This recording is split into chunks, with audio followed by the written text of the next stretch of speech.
Hi friends, welcome to my channel Snigdha వంటలు. ఈరోజు recipe వచ్చేసి రవ్వ లడ్డు అండి. నోట్లో వేయగానే వెన్నెలా కరిగిపోతుంది ఈ లడ్డు మాత్రం. వీడియో అయితే చూసేయండి. దీనికోసం అయితే హాఫ్ కప్ వరకు నెయ్యిని వేసేసుకోండి. నెయ్యి కరిగిన తర్వాత కప్పు వరకు బొంబాయి రవ్వను వేసేసుకోవాలి. అదేనండి సూజీ రవ్వ, ఉప్మా రవ్వ అంటుంటాం కదా, అది కప్పు వరకు అయితే వేసేసుకోండి. లో ఫ్లేమ్లోనే 10 మినిట్స్ వరకు అయితే రవ్వను వేయించుకోవాలండి. మనకి రవ్వ వేగుతుంటే మంచి స్మెల్ అనేది వస్తుంది. ఒక 10 మినిట్స్ లో ఫ్లేమ్లోనే వేయించేసుకోండి. ఇలా రవ్వ మంచిగా వేయించేసుకున్న తర్వాత ఇప్పుడు ఇందులోనే హాఫ్ కప్పు వరకు పుట్నాలు అయితే వేసేసుకోవాలండి. ఇలా పుట్నాలు వేసేసుకున్న తర్వాత ఒక 2-3 నిమిషాలు వేయించుకుంటే సరిపోతుంది. మరీ ఎక్కువ టైం పట్టదండి. ఒక 2 నిమిషాలు లేదా 3 నిమిషాలు అయితే వేయించేసుకోండి.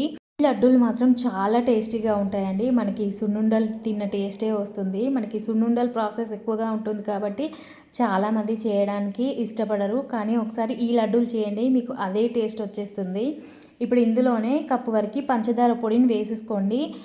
పంచదార కాకుండా పొడి చేసి వేసేసుకోండి. అప్పుడే మనకి లడ్డూలు అనేది పర్ఫెక్ట్గా వస్తాయి. ఇలా పొడి వేసుకున్న తర్వాత మొత్తం ఒకసారి కలిపేసుకోండి. ఇలా కలిపెట్టేసుకున్న తర్వాత ఇది కంప్లీట్గా కూల్ అవ్వాలండి.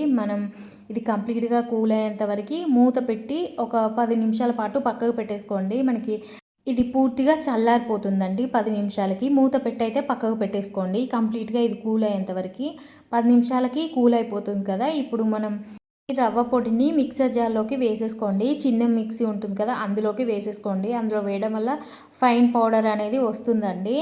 ఇప్పుడు మిక్సీ పట్టేసుకోవాలి. మెత్తని పౌడర్ లాగా అయితే మిక్సీ పట్టేసుకోండి. చూడండి, మనకి ఎంత మెత్తగా మిక్సీ పట్టేసుకుంటే లడ్డూలు అంత సాఫ్ట్గా వస్తాయి. ఇలా మిక్సీ పట్టేసుకున్న పొడిని ఒక ప్లేట్లోకి అయితే వేసేసుకుంటున్నాను.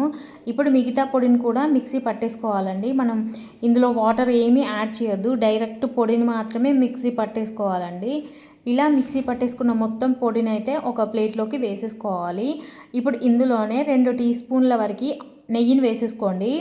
ఇలా నెయ్యి వేసేసుకొని పిండిని మొత్తం ఒకసారి కలిపేసుకోండి. మనకి నెయ్యి మొత్తం మనం గ్రైండ్ చేసుకున్న పొడికి బాగా పట్టేస్తుంది. ఇలా 2 టీ స్పూన్ల వరకు అయితే నెయ్యిని వేసేసుకొని చక్కగా అంతా కలిపేసుకోండి. మనకి లడ్డూలు అనేది ఈజీగా రెడీ అయిపోతాయండి ఇలా నెయ్యి వేయడం వల్ల. చూడండి, మనం లడ్డూ షేప్లో అయితే ఒత్తేసుకోవడమే. లడ్డూలు చక్కగా రెడీ అయిపోతాయి, చాలా టేస్టీగా ఉంటాయి. చాలా క్విక్గా చేసేసుకోవచ్చండి మనం ఈ లడ్డు మాత్రం. చాలా టేస్టీగా ఉంటాయండి. మీకు ఒకవేళ పంచదార ఇష్టం లేకపోతే మనం బెల్లం పౌడర్ వేసి కూడా చేసుకోవచ్చండి.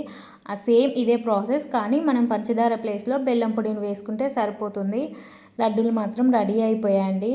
ఈ వీడియో నచ్చితే లైక్ చేయండి, షేర్ చేయండి, అలాగే నా ఛానల్ని సబ్స్క్రైబ్ చేయండి. Thank you for watching Snigdha వంటలు.